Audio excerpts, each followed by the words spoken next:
Hello and welcome back to Whiskey Wars. My name is Sean and tonight we'll be doing round 4 of March Madness. In this round we will find out what is the best MGP sourced bourbon, and then also there's Woodinville in the mix. Let's get into it.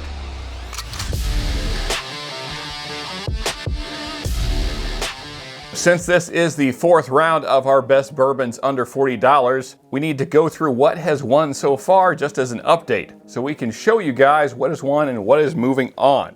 So in round 1, we had Long Branch in first place, and then Russell's 10-year in second place. So those two are moving on to the Tasty 12, the left box there. Then in round 2, we had Woodford in first place, which means it's going to the left, into the left box. And then second place, we had 1792 Small Batch, that's going to the right box. And then in round 3, we had Buffalo Trace in first place, moving on to the right box, and Maker's 46 also moving on to the right box. So now we are in round 4. Let's go ahead and get into it. All right, so here is our lineup for tonight. And what all these bottles have in common, except Woodinville, is that the other 4 were all distilled originally by MGP in Indiana. So these are all source products, and then some of them have some of their own juice mixed in as well, but it's still primarily MGP distillate in these bottles. So let's go ahead and get these things poured and find out which is the best of the budget MGP stuff.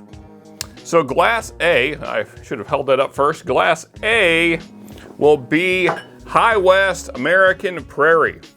So A for America. Okay, glass B will be Bullet. So B for Bullet, spelled weird. Glass C will be Old Scout by Smooth Ambler. And man, that cork is really in there.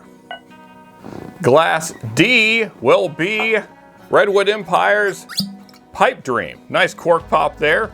And D for wood. Yeah, I guess you'll make the connection. And glass E will be Woodinville because I had to put it in some group. And so here it is. But, you know, I'm hopeful because I have kind of sipped this down over time that, you know, maybe there's enough of the air in there that it's gotten better. We shall see. Okay, we got our glasses on our spinner mixer-upper, Drunken Susan. Let's get these things spun up, nice and mixed up. We got one trying to escape again. I really got to cut some grooves in this thing. There we go. Look away, get them all in tight. And look away, so there's no cheating. All right. There we go. We are sufficiently mixed up. Let's get him off the Drunken Susan and get some whiskey in our mouths. Okay, let's get right into it. Glass number 1. And just so you know at home what it is, there you go. Well, it tastes like young MGP, which it probably is. If I had to venture a guess which one that is, I'm guessing it's either the Bullet or the High West American Prairie Bourbon. One of those two. I'm leaning more towards the American Prairie Bourbon. Anyway, very typical MGP profile there. So you get kind of a bubblegum note. There's a little bit of mintiness from the high rye content, but it's a very sweet mint. There's just a little hints of black pepper in there. Nice caramel presence, although it is lighter.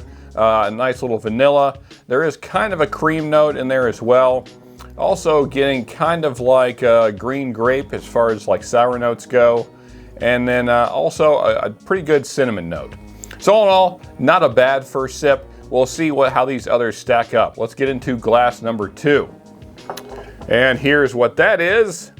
Oh, spit a little, but that's all right. Down the hatch. Okay, so glass number 2 down, much better than the first one. Tastes much more mature, darker, richer flavors in there. Nice actual brown sugar presence in that glass, which was not really in the first one. Much better caramel note there, richer cinnamon for sure. That mint note is still there, but it kind of takes a back seat to the other notes that were there. Still getting that kind of bubblegum note, but it's also lighter, and there's just a better overall general sweetness. Also, I would say the finish is much more toasty oak, nice barrel presence showing up there, nice barrel spices, hints of black pepper and nice kind of woody notes. and it's like a really toasty oak, just kind of almost a little bit of like a toasted marshmallow on the palate and kind of the finish as well. So much nicer sip to me. Let's get into glass number 3. And here's what that is. So that one is even more minty than glass 1. There's also kind of an anise note and kind of a licorice note in there as well, which I find a lot on MGP, which I don't really care for. So don't really like that one.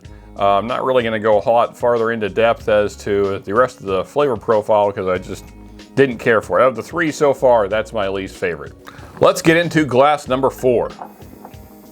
And here's what that is. All right. So starts out really nice. It's a little bit of a roller coaster. Starts out nice. You get some nice brown sugar, some nice kind of fruity notes, some dark fruits there. So you're thinking, oh, this is going to be good. And then mid-palate, it turns into a chemical factory. So I'm pretty sure I know what that is. I'm going to guess that's the Woodinville because it tastes like wood stain, nail polish, turpentine, nail polish remover, whatever the things are that shouldn't be in whiskey, all of those things. It's in that glass right there. So pretty certain that's the Woodinville. So we've answered that question. No, it has not improved. Okay, on to glass number 5. Okay, glass number 5 was very nice. I would say so far 2 and 5 are really in strong contention. It's probably going to be one of those 2s for the winner. And I don't remember if I showed that, so there's what glass 5 is.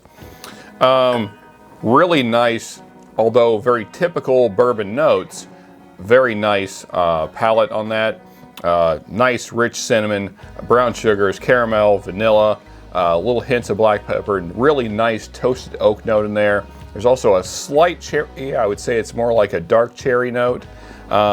There's also kind of this kind of bready note going on, kind of like a graham cracker. And then the finish is just a nice, sweet, spicy finish, which I really like, and it lingers.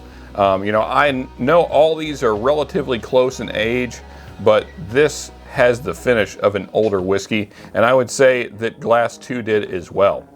And this is just chemicals. So yeah. So I don't think it'll take me real long to rank these, but we're going to do some side-by-sides off camera and then get back to you and see what came in first, second, third, fourth, and fifth. We'll be right back. All right, so we're back and time to rank these things. But before we do, please hit that like button if you're enjoying the video, and please subscribe if you're really enjoying it, because there's plenty more coming of this March Madness stuff. Now let's rank these things. The bottom 2 were not hard to rank at all. The other 3 were much closer. And really, it's kind of like this. It's kind of how, more like that. And maybe even more like that. So these 2, very close. Took me a while to decide which one of these I liked best. Then we had this one just a shade off, not quite as good. And then this one kind of down the line some. Not great, honestly. And then just a chemical factory. So I think we know what this one is. E. Woodinville, you just continue to suck, and I despise your existence. I still say, as I said in my review of Woodinville, which I think I might put back up just for entertainment purposes, this bourbon is the bourbon that's served to you in hell. It's the punishment that you deserve for your life of sins, if you believe in that sort of thing. You pull up to the bar in hell, for some reason there's a bar, and you're excited. And then they serve you this, and you're like, hey, great, whiskey, what could go wrong? Oh, it tastes like chemicals. Yep, it's bad still. There's no point in this bottle that it gets better. It tastes like chemicals the whole way through. Anyway, on to glass number 2. We got A. A is High West American Prairie, which doesn't surprise me because I believe that is the youngest of the bunch, and it tastes like it. It tastes very, very young, although not nearly as bad as this, but still not great. And this is in the $30 to $35 price point, so it's not even the cheapest on the table. So something to keep in mind, if you're an MGP fan, this is not where I would go first, for sure. Okay, now let's move on to glass number 3. And this was good, just not my favorite, not top 2, so it won't make it onto the next bracket. But what is, okay, so B, okay, let's see. That's not surprising either. Bullet's never really been my favorite. I think it's decent, but, you know, there's better stuff out there, clearly. And so let's move along to glasses 1 and 2. What is our second place and what is our first place? Actually, I'm going to guess this is Old Scout and this is Redwood. But maybe I'm wrong. Let's see. D, I am wrong. I'm wrong. But it's still moving on. Old Scout. So there you go. So that means Redwood is first.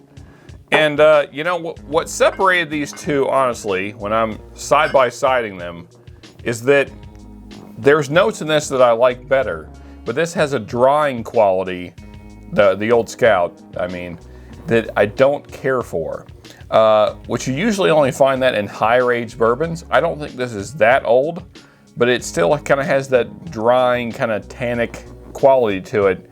Compared to this is just really nice throughout, more balanced, doesn't have any of those kind of sharp notes sticking out. And so that's what made this the winner and this second place. It'll be curious to see how these finish in the future because they were very close. I had to side-by-side these many times to come up with first and second, and this just won by a hair.